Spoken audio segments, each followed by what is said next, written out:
What we do here is go back.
There we go. Sweet. Basil, if you want to do a horizontal, can you do that for me? That'd be great. What'd you say? Like horizontally? Are you on your phone? I do it earlier. Yeah. And it just made me upside down. Hold on. All right, that's fine. Whatever. Cool. Well, good afternoon and welcome to the Process of a Prophet. My name is Jack Fleming. I'm here with Rebels No Savage, Evan, and Basil. What's up, guys? How are you? What's going on? What's going on, man? Long time no see, dude. I know, right? Yeah. So these guys were way back when freshman year sweet mate. Basil was in some of my classes, and so I sort of knew them both individually. But now they've come together to create something great. Rebels No Savage. How should I classify y'all? Do y'all like to be called rappers or music artists or what? I mean, it's whatever you. I don't know, man. I just say that we're a duo. I don't really classify because we make like hip hop, pop, R&B, but I guess okay, I can just say like hip hop face. Musicians, maybe. I don't know. I think that's a good musicians, entrepreneurs. Yeah. Or I think we're all in the same category. I just don't do music. We're all in the business space, though. Yeah. But with that. Give us some backstory on y'all. Like, what did you study in school? How'd you get into music? All right, I guess I'll go ahead and get a swing at it. So, I went to school, graduated with a communications degree. I really didn't know as I started graduating school. Not to say that I didn't have like a fun time. Like UNCW was like so fun. And it did a lot for our branding. In regards to like our artistry and stuff like that. But probably towards the last year, I really had no idea what I would do with my degree. And I guess it was because, I was kind of doing music at the same time, So, and now that I look back on it, maybe I probably would have tried to done something, a little bit more towards, I know music is kind of communication, but I think it kind of I really appreciated the atmosphere of being able to cultivate our music. And the only reason why I started making music and started adding lyrics to my own instrumentals was because in high school I was producing, but nobody would rap on my instrumentals. Mm-hmm. So all of my friends would just be like, "Oh man, it's so dope, but there's some cool YouTube beats we can get too." So I'd be like, all right, cool. So then like our scene in Greensboro, North Carolina, where I'm from, they started, finding microphones and signing stuff like that. So when I went to Wilmington, I was like out of the loop. So like nobody was rapping on my beats. So I was like, all right, I'm gonna figure this thing out. And so that's really you say fourth floor Graham Hewlett, right? With Coy. I think we're in 420. Yeah, see, dude, in that same floor, I was roommates with Justin Patico, and it was a whack floor. I'll be honest. We had a lot of good people on it, but also a lot of whack people on it, dude. Oh yeah, dude, it was a fun floor. Yeah, so like I was literally up to like 2-3 a.m. sometimes, just writing in the same. Oh, bro, I remember your like setup, dude. Yeah, dude, like the mic is like all the sound, stuff, dude, and like you try to block it and all. Yeah. Then, I mean, of course, like we've gotten more like equipment as like the time has gone on, but that was just like the DIY setup, to like really get things going off, wrapping in a dorm room to like, have equipment. It's like zero space too. Yeah. So it was fun though. It was fun. It's so fun. But that's what about you, Baze? I know you were in some of my classes. Yeah, I went to school for marketing, so marketing strategy was what I went to study for. As far as music, I don't know, like in high school, it was always like joking. Like we would always like rap to like joke. But then when like me and Evan, we started hanging out, we started rapping, and people would be like, hey, like y'all should, take this a little bit more serious. And then years went by and we just started honestly just getting better by trial and error, put out like over 100 songs now. Like it's just taken. UNCW was a big help too, because being in college, we did have like the free time to work on music while being in school and stuff. So we weren't really, didn't have like full-time jobs, weren't really having to do that much stuff. But yeah, just being in school and having like access to so many people, like-minded people and people our age around us, like concerts. It was most at the beginning, it was just friends coming up to concerts and supporting us. So really it just started out with that, and then just growing over time, I guess it got better and got more people. And before I forget, I do have a short snippet of the music that you're coming out with tomorrow that you sent me. We're going to play it later. So we're going to play it later in the podcast. Hopefully I'll have people listening to most of it and keep them intrigued the whole time. Yeah. But is this what y'all do full time right now, or do you do sort of it as a side hustle, or what sort of how is it now for y'all? I mean, it's kind of getting to the point where like music is about to be like the main thing, because like, well, without disclosing a lot of stuff, but like we're just really working like this album. We're trying to put a lot of effort and energy into to really take it to the next level where it can be like a full-time like career. Because obviously, music pays. I don't know like what music pays, but like a stream is like 0.004 cents. So it's like you don't really get a lot of money, and you can't really tour right now. So really growing your brand and growing your fan base from a small point really helps, but it's not at the point yet where it can support both of us full time. But hopefully like the end goal is for that to be the case. Yeah, I mean, I would love to know more about the music industry because I'm super out of the loop on it. I feel like y'all are obviously entrepreneurs and that this is your business, even though it's also an art. But yeah, I mean, just the ins and outs, knowing like a stream is worth like 0.001% or whatever you say, even less than that. It's like half a penny. That's crazy. Like average is like half a penny. So ridiculous. And I mean, it's just like, when you just look at the time, I mean, it's different looking at it from a consumer standpoint because, we're in the era of like everything's digital now. So instead of having 200 TV channels, a decade from now, you may have 200 subscriptions, every brand is coming out with a subscription service.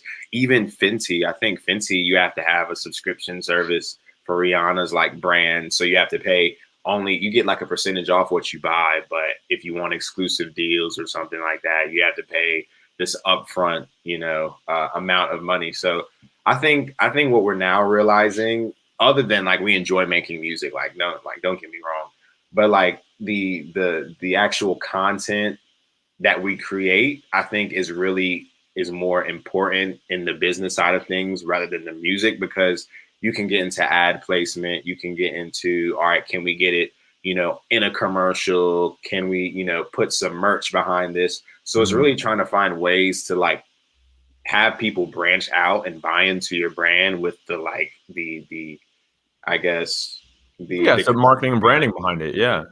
So it's really, and then when you start like your perspective kind of has a broader I guess grasp of like how to actually make a career, then you begin to realize like how calculated you kind of have to be, especially if you're putting money behind your music. You don't want to waste it all. And it's a very entertainment's a very win big or just lose it all type of thing. So it's fun. I think that's why I like it. It's fun being able to test new ideas and see how people react in real time. So that's and I love to hear someone of Basil has to say, being the marketing guy of the duo.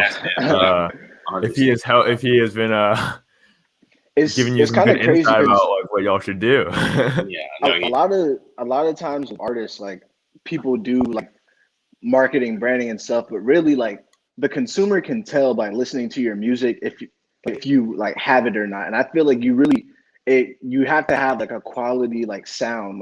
Like a lot of people think they can just bypass working on their music and they're just like, oh, I'm gonna just get a bunch of Instagram followers and all this stuff.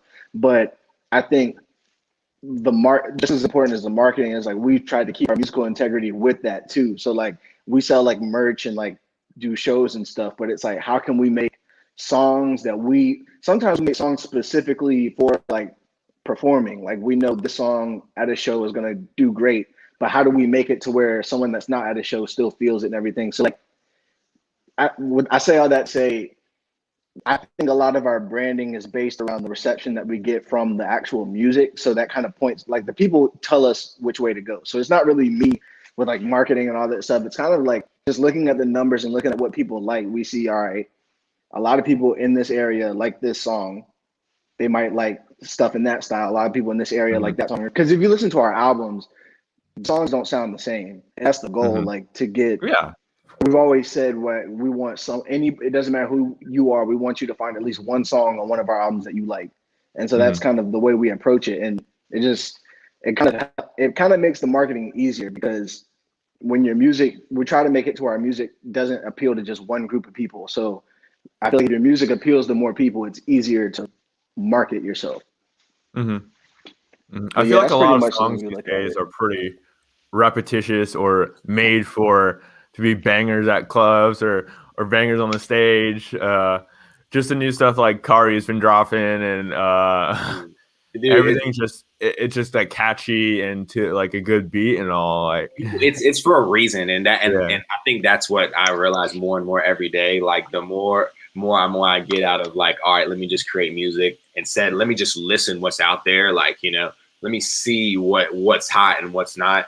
It's really just all calculated. Like they're not doing it, not necessarily, I'm not discounting like creativity, but like if labels see stuff that's working, they're going to find artists, that they can fit into that niche audience. So that way they can get a cut, if they have that's why some people say a lot of rap sounds the same, or, oh, this probably sounds just like this. So I feel like I do believe like there is some sort of creative aspect. Not every song really sounds the same, but we always gather inspiration. And then on top of that, it's the business. So people aren't going to be willing to test a new idea rather than, keep funneling money through an idea or songs that, are popular or style of songs that are popular. So I think, it's really just like a mind blowing type of thing, but it's not that simple. I mean, I feel like if you just have good content and good music that people are willing to enjoy, like you'll get a response if it's good enough, if you believe in the music.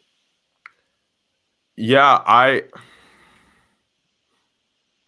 was gonna say, I definitely think, when it comes to music, people want to definitely feel something. And so like I know like I listen to a lot of country too. It's just because I like listening to it with my windows down, driving down early. Just because I like that sort of summertime-ish feel.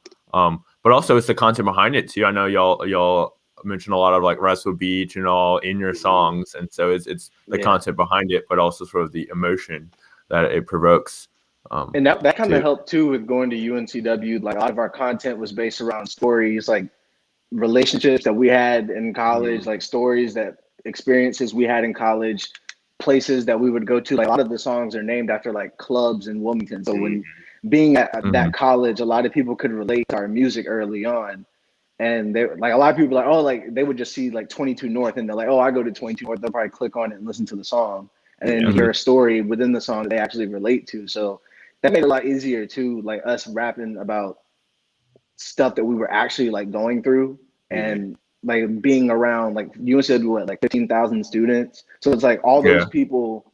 It's like a small big. Yeah, like a small big. So it's like a lot of those people related to what we were talking about. So it was mixing, like what Evan was saying, the popular kind of sounds and with our own story and kind of just blending that to make our own sound. And I think that's what creativity is, honestly. It is. I know with art and even what I do with marketing, a lot of it is using what competitors are doing because it's competitive analysis, but also sort of using what's working and sort of taking that and then reframing it to what you want or what fits your consumer base. Yeah. Right. Yeah. No, it's really simple as that. And you know, that's the fine line. They say like in artistry, like what do? Do you kind of like please the consumer, like from a business standpoint, or do you kind of jump on the other side of the fence and kind of go, no, I'm gonna just do me. I'm gonna make some wild, crazy sounding new genre, and I'm just going to target the people that will learn to appreciate that. So like it depends on what your approach is. Like, of course, like make the music that you feel is true to you. Make the music that you feel like, you know, you can, you know, hold up against anything and say I'm proud of it. But at the same time, I do feel like you have to just be aware of your surroundings, you know, just as anybody would be of any market you're trying to get into. Because people are going to listen to what they listen to. And now more than ever, people are listening to the same stuff with like Spotify playlists and stuff like that. People don't search for music and are like, hey, let me see what all the new music that dropped, you know, like new Music Friday or whatever. Yeah, New Music Friday. Like there's so much music is being released into the market. So it's kind of like, okay, I'm gonna get lost like in a sea of compositions and stuff like that. So let me figure out a way I can maybe stand out a little bit and also, you know, give people a familiar sound that they would like and that they would have fun to listen to and stuff like that. So, no, I think at the end of the day, you know, y'all have to make stuff that you like first and foremost. Honestly, like that's true. That's true. It's basically your job. Like you enjoy it. It's I don't want to say it's not like you're making. I don't know how much you're making off of it yet, but it's not. It's more of you just have a passion for it right now. I think of it as sort of close to the restaurant industry, and that people just liking making food, and you don't make a ton of great margins in restaurants. People just enjoy making food and the consumer experience behind it. So I think that relates a lot to y'all. Yeah, I think we're in the I would say we're in the proof of concept stage. I think like what Basil talks about, he'll probably talk about it, but you know, with UNCW, like we kind of had a pool of people to kind of really test out, you know, if what we believe in actually has like some sort of return, so to speak. Yeah, like a viable product type of thing. Yeah. So, and I think like the way that the music lined up with that is, you know, like we make music that we would want to listen to. Like, so when people like say like, oh, they can like draw inspiration from different artists or whatever, it's like, yeah, we take inspiration. Everybody is inspired from different artists. That's what we like, but we're going to make music that we enjoy listening to. So if we like popular sounding music, our music is likely going to sound the same way. But with like everyone was saying, like with it being like UNCW, with us having that like sample size of people, like with the reception that we got, it kind of that's what made us see like we could actually do this, because based around the people we were around and the reception we were getting, the concerts and the amount of listens, it seemed like if this were scaled to where a lot more people were known, like heard about us, we'd probably gain a lot more fans. So really it's just been consistency. Like we've put out 7 projects. This is about to be our 8th project since 2018. So like every few months we're releasing like full-length projects. And a lot of people think like, oh, you're oversaturating the market, blah, blah, blah. But it's like, who are we? Like we're not Drake, we're not Travis Scott yet. So like people aren't gonna be bothered. Like if anything, they're just gonna learn about us through more music. And I was watching I was watching a thing Yeah, from Gary Vee the other day, and he was talking to Nipsey, and he was saying how people eventually will be making like a song a day. Like it's just quality content and speed. And you know, from a marketing standpoint, it's art. Let me gotta like be consistent. Yeah, consistency. We made that Get Right, which is probably our biggest song today. We made that, I think, over the weekend in a day. Like, Yeah, like it was by like the like 30 we woke minutes. up at 11 or like woke up. Oh, this is dope. I made the song, did the chorus, Basil did the verse, and that song was done in a day. Yeah. That day. And we took no, didn't feel like it took no effort. It came out a smash. We sent it to like all of our friends that before we even put it out. And then you spend 2 weeks like, oh man, maybe I should get a different beat. No, maybe I should change the melody. No, this chorus doesn't sound good. And you still like, it's just like the heat of the moment when it comes to things like I that. think as a professional, you're gonna get that too. Like even with my photography and video work, like I'm always like, it's not where I want it to be, but Yeah. it's what the client wants. So I'm fine. I'm Right. fine. Give it to Yeah. them. But And that's you what hold we yourself as a professional to the highest standard you possibly can.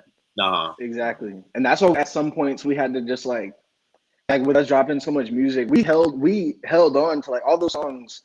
Like at some point before we released the project, we were like, all right, we got like 10 to 20 songs. We've been working on these ideas. Like it usually starts with us like making like 3 or 4 songs, and then we'll be like, we can really make a whole album around these songs.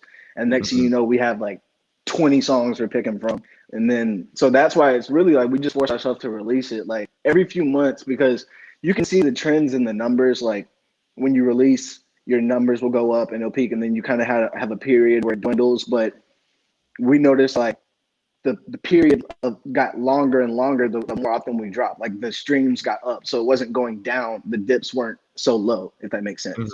Like the more projects we dropped, the dips got lower in our streams. So it was like obviously it was helping. Like whenever the dips were going, like our streams were starting to dip, we would release a new project and they would go back up. We would see them dipping, drop another one, go back up. And a lot of bigger artists, they look at the same things, but like they can afford to just do like a single and their fans will be happy with that. But like Or get a when feature you're or trying something, when we're trying to build a fan base, we can't really afford to just drop a song every 6 months and expect everybody to hear it. Like it's just not realistic. So starting from zero, that's why we put out so much music, because it gives you a chance to become an actual fan. So And with this strategy of producing basically as much music as you can to basically test your market, do you have any marketing strategies that you feel have worked well for you? I know obviously like talking about things around UNCW has just been good in general for local listeners, but is there anything sort of newer that y'all are trying to do? Maybe get your songs to be famous on TikTok or anything that you have in the works? we've been looking. I don't want to say like too much. So we've been looking in a few different ideas for this upcoming album of stuff we want to do. But I think something that did help us a lot was since the beginning, we've always done physical copies of our albums, and people don't do that anymore. Like CDs, cassettes, vinyls, like nobody uses it anymore, so they kind of just bypass it. But we knew like it's kind of a nostalgia feeling. Like most people our age bought CDs as a kid, like probably have seen the cassette before. So for different projects, we would probably get like a limited run and do like raffles or get them away from like stuff like that. And we would just like do like raffles, like, hey, if you pre-save our song, send us a DM and we'll enter you to win a limited edition cassette. And you might get 10, 15 people to pre-save your song. But when that equates to streams, it's almost like if one of those songs catches, it really pays for itself. So it's really just constantly investing in ourselves, with whether it be physical merch. Like this is a jacket from one of our last albums. I don't know how. Yeah, I've seen it. Like just like merch and physical things, like things people can touch and like actually like feel. I feel like helps. Yeah. I think it has. I'm not gonna say it's gonna turn into like sports cards, but like those rap tapes are sort of cool, and I think they're sort of vintage enough where people, if they hold on to them, be like, "Hey, look what these guys were like way back when." It's almost like their rookie card right here. And that's why we kind of make it like, along with that, we try to mention Wilmington as I can, so it feels like something you can only get from Wilmington, or you have to be from Wilmington to know what we're talking about. Like anybody who sees like 22 North or Red Dogs or something like that, or Wrightsville Ave, like that can be anything to anybody. But if you're from Wilmington and you have like the things change or one like Dear Wrightsville, we have a picture of a bridge. Like we always try to make sure that usually the people who have gotten our stuff from have been like our friends from Wilmington. So you always get a sense of Wilmington with everything. whether it's in our songs, whether it's in like our album cover or our literally album name. You know, I think that was kind of makes it that collectible, gives it that collectible feel when it comes to stuff like that. Yeah. What do you want to say, Basil? I was just gonna say like we were talking about the you made a point after the cassettes. I forgot what you said. I was gonna reply. Like a rookie card. Yeah. Yeah. That was kind of the point. So like at UNCW our senior year, we both took a hip hop class. UNCW offers a hip hop class, and the professor let us dedicate a class to our album, and so we got to like play the entire album front to back. Everybody sat there and listened. We gave everybody a physical copy of the album. And like we didn't know how people would react, like, but that was what we wanted, like sit people down and they're kind of like forced to listen. And we gave everybody a copy. And afterwards, like people were like, I'm keeping this CD like forever. Can y'all sign? Like asking us to sign the CD. And we were like just like regular students at UNCW at that point. So like I think that's kind of but that's what I'm saying. Like it's kind of like the point where we saw like these people that don't even know us believe in it that much that they would ask us to like sign this CD. Like it's gonna mean something to them in the long run. I even practice my autograph. Yeah, look at me. Give me No, but like it's not even just the fact that someone would even ask that just kind of shows like this is like worth it. Like they see something in us that we probably don't even see yet. Like we always see, like we always know like this could be as big as we want it to be. But like when you hear it from someone that doesn't owe you that, it kind of is like a reassurance and stuff like that. Like the vinyls, the cassettes, allows people to get that kind of attachment to you. Yeah, that's good. How has it been working together as a duo? I know, like for me, I'm not big on business partnerships just because I don't like the tension that could arise. Has there been any tension between y'all? I know y'all are both cool dudes, but it's like good cop, bad cop, and like Evan's nice to everybody. Evan's nice. Yeah. And then I'll be telling everybody no. I'll run myself till I'm like beaten to the ground, you know, over trying to help people. But I think people say we have a kind of we have an interesting contrast, but I will say like usually like we're both involved in the music, but some like Basil's strengths are not only rapping, but he's really good at like packaging stuff together. I have no sense of creativity when it comes to like album design, when it comes to like how we can make the merch look.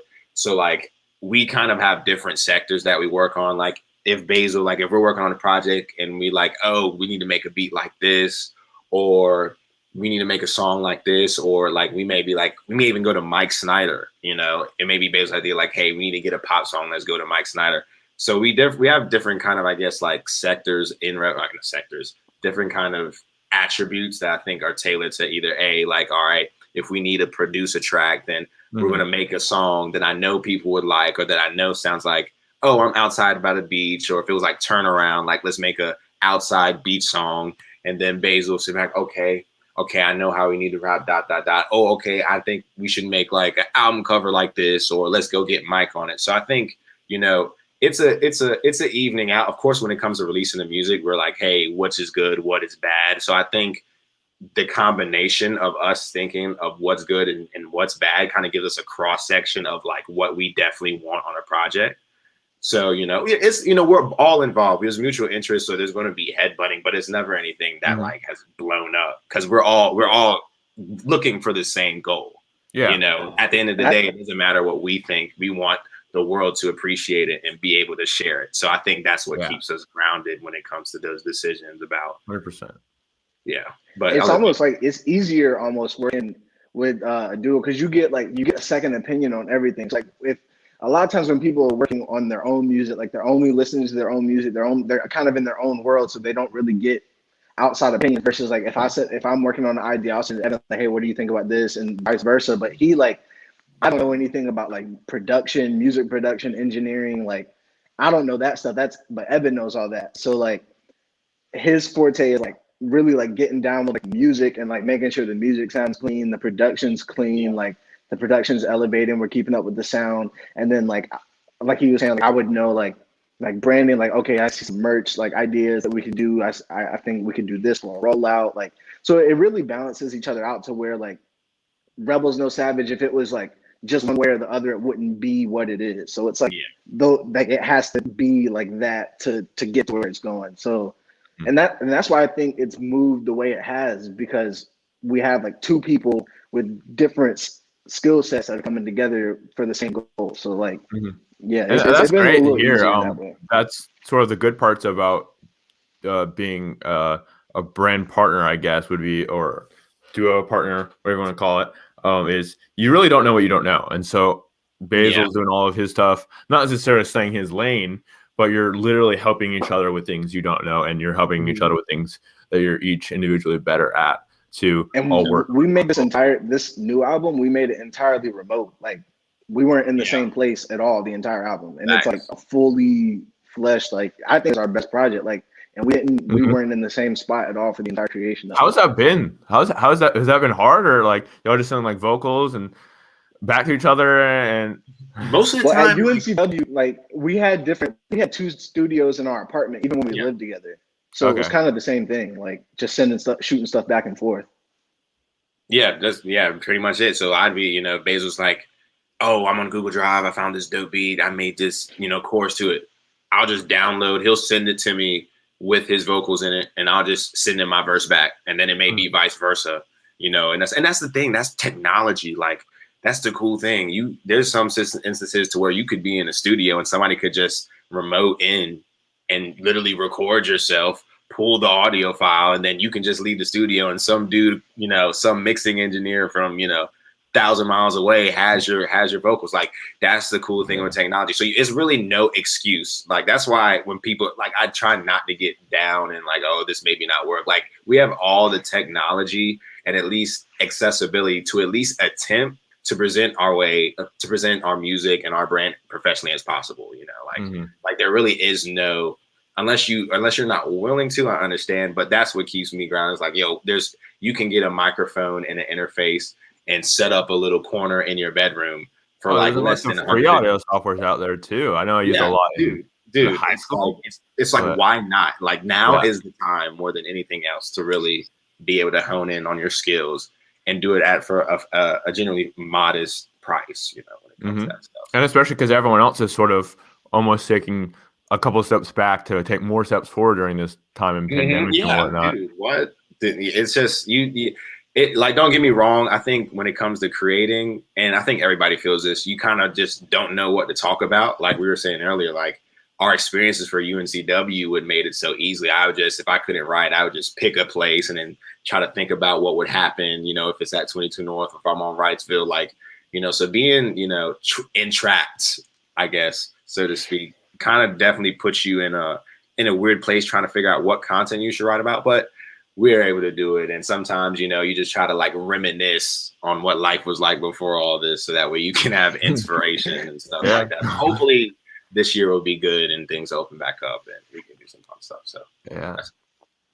why is Rebels No Savage why was that y'all's name? Why'd you sort of agree on that? Question. The funny story, bro. So literally I was originally just going to be a producer. Like I thought producing was cool. I played the violin.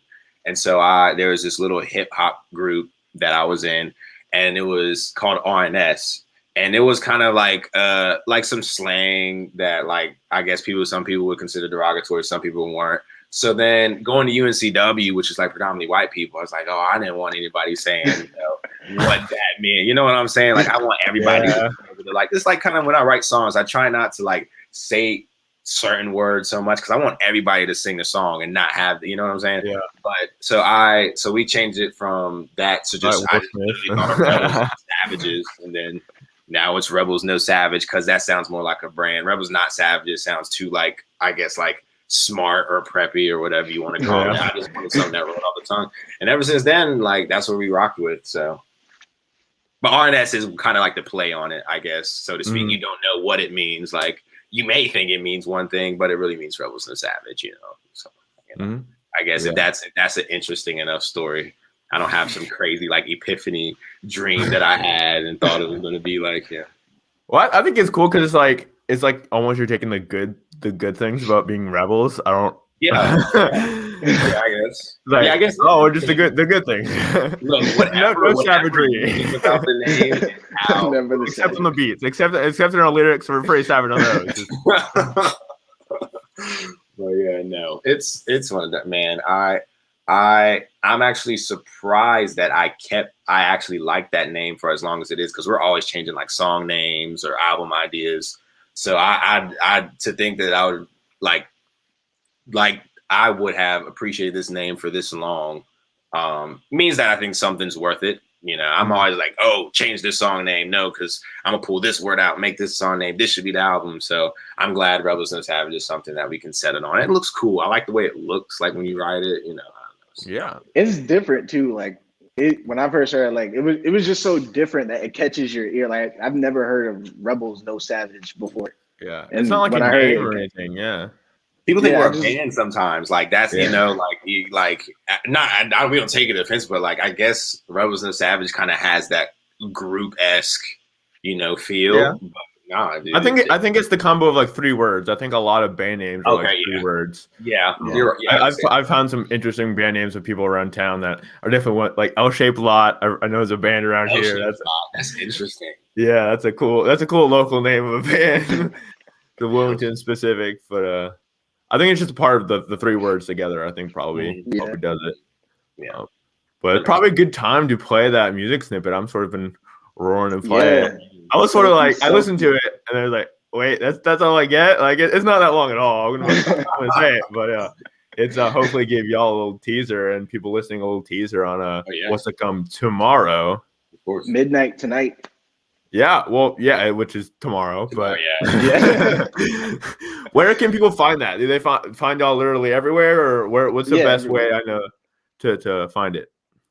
Spotify, Apple, everywhere. Like anywhere you listen to music should be there. All right, well, I'm gonna play it. Live to it real quick.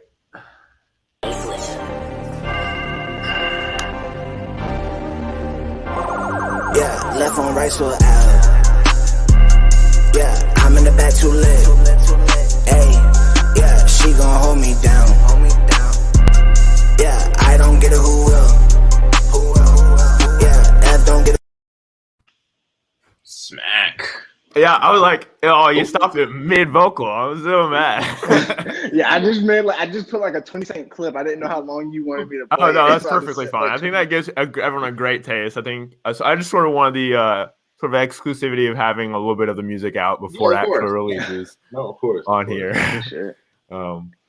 But yeah, so what tips do y'all have for people trying to get into music or building their own brand? Because obviously, like with music and art, we talked about that it takes some time and the strategy making content. Do you have any tips for people, let's say, who are in college now, where y'all were at UNCW or anywhere? But I would say just don't be scared of what people are going to say about you, because if you're trying something new, like you're trying to push yourself as an artist or a brand, people are going to look at you weird, especially if you've never done that before. So just sticking with it and like really don't care what people say. Like just do it yourself, figure out how to do it. Don't care what people say, and it'll work out the way it needs to, honestly.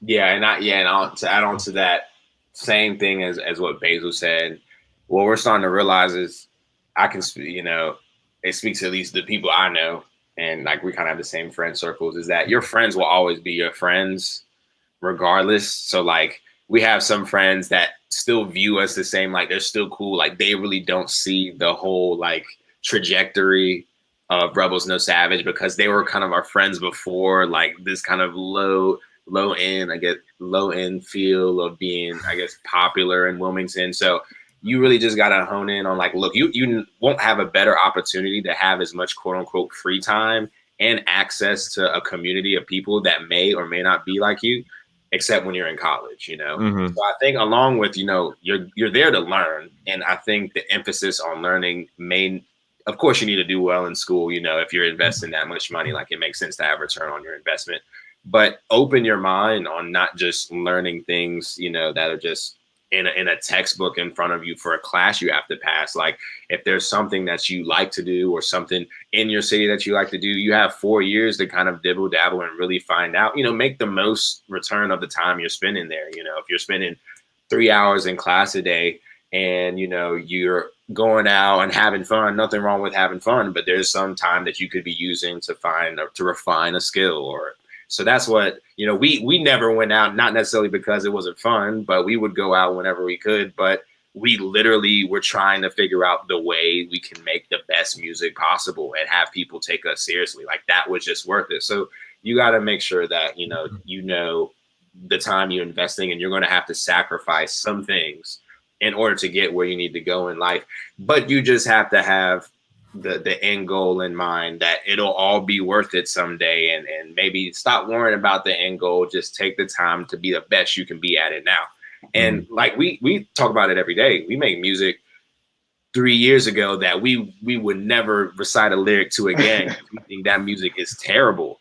But at that moment, when we were making it, I would have sworn up and down that we would probably be the best artists on the East Coast, or the best artists, so it really puts it in perspective of like, you work so hard in the moment, then you look back and it's like, yo, imagine the next 5 years if we just focus in now and we meet who we need to meet, connect with who we need to connect with, and keep that same motivation. We're going to have music that we're making now that we'll feel like we're never going to want to play anymore, because the music, in the future, or our future selves or whatever, have this amazing music that we never thought we would be able to make. So just believe in the process. And I have problems with like trying to believe in the process. But every now and then we get like, something is thrown at us and we're like, oh yeah, it's actually worth it.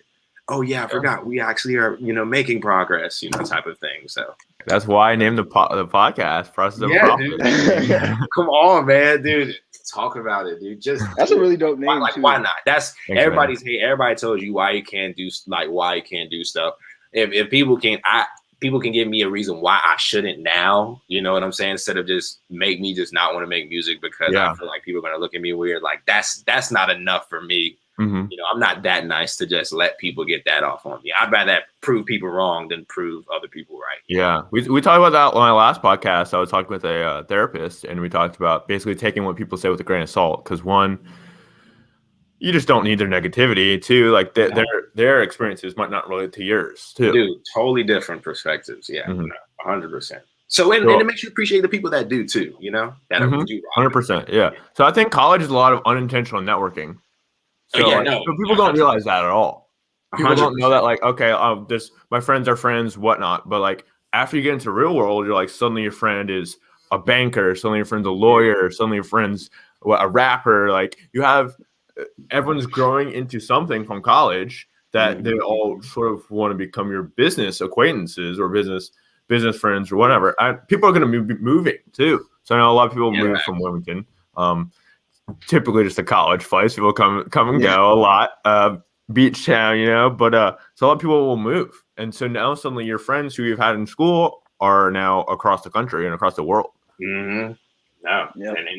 And just like I was talking about Devontae Kaycock, like he went from UNCW graduate to literally an NBA champion. Yeah. And like I said, I'm not like really cool with him, but just if you look at that timeline of just like going from, I don't even know if I'm gonna be able to make it on an NBA team, which is incredibly hard to do. Like that, I don't even want to know the percentages, but I would imagine like there's a lot of competitiveness when it comes to, trying to land on a spot, and then you get to land with the Lakers, and then you get to call yourself an NBA champion. Yeah, I mean, he grew super rapidly within the Lakers too. I think he was on the practice team for a bit, and then he got some playing time, and then just went from there. Dude, whenever opportunities come up, you just gotta take the most advantage of it. Dude, it's amazing. It's amazing. All right, future goals. I know we mentioned future a little bit. Do you have any? Obviously, like for everyone in America to hear y'all's music, but yeah, man. I mean, in the long term, yes, for all of America, the world to hear our music. I mean, in the short term, we're just trying to get this album out the right way and get some more merch to people, get some more music out to people, and really just hoping that because every time we drop an album, it's trial and error. So this time we're really just trying to make this like the best release that we've had. So That's a short term. Long term is Grammys. No, Yeah. I'm playing. That's a good goal. I think good short-term goals are doing that for every album. Make it the best one you've ever had. Just Yeah, keep facts. that. And that's how we keep yourself look to a at high every standard. project. Yeah. Yeah, it's really as simple as that. And for me, like I'm not trying to put a glass ceiling over anything, but I always just wanted to be like, like embedded in rap history, kind of like the J. Cole Fayetteville. Like people will think of Cole in North Carolina. Like I've always wanted to have that North Carolina tag. Not to say that I live in North Carolina for the rest, but I've always wanted to be like, at this time in history, there's a group named Rebels No Savage that had this crazy story. You know, I think you can get lost in success because, like, where is your end goal? You know, you can. All artists talk, all the superstars talk about how like it gets to a point to where that goalpost is always moving. You know, when you reach a certain level of success, like you could always make more money, you could always, break a record. But when will you ever say, all right, what I'm doing is fulfilling my purpose and I'm going to just fulfill my purpose to the best of my ability? So, yeah, I don't want to put like a crazy, we want to be the word number. Oh, you're not. Yeah. Yeah, I think I would love to have a career where we can sit back, wake up, make music, and then potentially profit off of that, whether if it's not, merchandise. And I think y'all are doing a great job at positioning yourselves to do that. And like that's someone listening could be like literally give you on in and help you do that. Like life's like crazy. Just like that. So yeah, we just keeping just being open-minded, thinking, music is great, but there's a lot of other things you can benefit from music while you're doing your craft and while you're, trying to perfect, the content and the compositions you're writing. So. And with that locality piece you were talking about, I think it helps people just relate to artists better. You're like, I like Chase Rice because he's an Asheville boy, and went to Carolina. Talks about Riceville Beach. I'm like, what? How? I love this guy. Like, he does some things I like too. Like, yeah, think of people. Who is it? Drake, big. Everybody says we're all big Drake fans, but I always remember Drake. So, he said that like he really made it an effort. Or his team made it an effort to put Toronto to the place where it is now. Like he really didn't give any other city that shine. He wanted to let people that, hey, this is the city we're from, and this is what we consider cool. It is cool to be from Wilmington. It is cool to live in this area. So we kind of took that approach, not necessarily saying we wanted to make it as big as Toronto, but we wanted to make Wilmington to the point if, we're successful, like people have something to wear on their chest. Like, nah, this was the city that birthed this hip hop. Next Michael Jordan. So the idea of that is way cooler to me probably than like anything I could ever think of, to like go to a city and be like, oh my goodness, this is where like they're from. I've been to that store's right there. Like, I think that's the cool thing that I hope comes to fruition and will come to fruition. So like the following of One Tree Hill around here is insane. Yeah, dude. Big pictures. It's that. Yeah. It's amazing, dude. It's amazing. Even Michael Jordan, like people still come by just to go look at Laney. Yeah. Like, they just drive by the school just because they know he went there. Yeah. So hopefully come to that hospital too, because I know he's been donating a lot of money to hospital stuff lately around here. But honestly, great chit chatting with y'all. Super laid back. Yeah. Rappers of Wilmington or Riceville Beach, whatever you want to say. I like the vibe of both. But if y'all want to give any CTAs, like calls to action of where people can find you, Facebook, YouTube. I know Spotify for sure. Just our website, rebelsnosavage.com. At Rebels No Savage on everything, Twitter, Instagram. You can find everything on our website too. So yeah, just rebelsnosavage.com. You'll find it all. Everything. Bet. Awesome. Great awesome, man. It was nice talking to you. See you again. Yeah, nice talking to you, Jack. Long time no see since Graham Hewitt. I know, right? Well, I've seen you around. I saw you walking from class to class too. Yeah, no. Don't do that. Being a complete loner, not talking to anybody, man. I saw you. Well, you're with your headphones on, vibing, dude. Yeah, like, no, we used to like give each other glances, like, "What's up?" Like, we know, yeah. Dude, I'm working on the next global hit, bro. I can't talk to people. He's like, "Don't get in my way. Don't get in my way." No, you could. Nah, dude, it's fine. It's all love. I'm glad. All right, man. It was good talking to you. All right, man. Thanks, Jack. Dun, dun, dun, dun, dun, dun.